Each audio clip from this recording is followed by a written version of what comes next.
1 जुलाई यानी कि doctors day. इस डॉक्टर्स डे के मौके पर भारत के प्रधानमंत्री नरेंद्र मोदी ने डॉक्टरों से वर्चुअल माध्यम से जूम ऐप के जरिए संपर्क किया और लगभग 10 मिनट तक अपनी बातचीत डॉक्टरों के अलग अलग पैनल से जारी रखी। इसी के तहत गोरखपुर में भी डॉक्टर्स इस जूम ऐप के माध्यम से प्रधानमंत्री से जुड़े, जिसमें मुख्य रूप से इंडियन मेडिकल एसोसिएशन के state vice president doctor RP Tripathi, Gorakhpur के president doctor Manglesh Srivastava, general secretary VN Agarwal, doctor RN Singh, doctor Rajendra Agarwal, doctor Nadeem Arshad मुख्य रूप से शामिल रहे। इस दौरान प्रधानमंत्री ने कई बिंदुओं को छुआ, लेकिन सबसे महत्वपूर्ण 2 बातें जिसको आईएमए के state vice president doctor RP Tripathi बताते हैं, जरा सुनिए।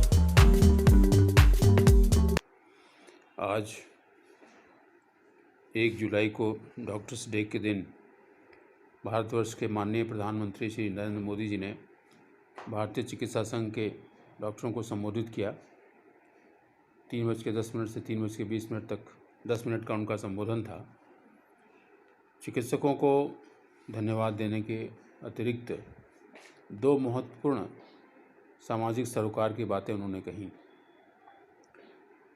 पहला ये था कि चिकित्सकों ने जिन 2 करोड़ लोगों का उपचार किया है, जिसमें से कुछ लोगों को सिर्फ खांसी आई, कुछ लोगों को हल्का फुल्का सांस फूला, कुछ लोगों को ऑक्सीजन देना पड़ा, कुछ लोग वेंटिलेटर तक पहुँचे और वहाँ से ठीक होकर आ गए, और कुछ लोग असमय काल के गाल में समा गए।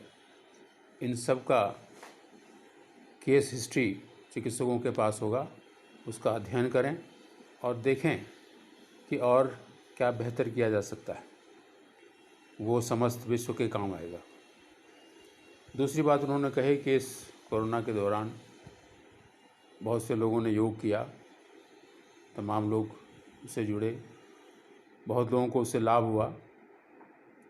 योगाचार्य लोगों को बताते हैं कि फना आसन करने से इन बीमारियों में लाभ मिलता है।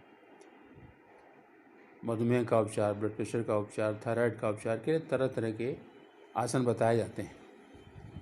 चिकित्सकों से मेरा अनुरोध है कि वो इसके वैज्ञानिक कारणों को देखें, वैज्ञानिक पहलू को देखें कि किस तरह से ये आसन और प्राणायाम बीमारियों को ठीक करने में मदद करती हैं। इसके वैज्ञानिक पहलू क्या हैं, इसका बहुत दूरगामी परिणाम निकलेगा और पूरे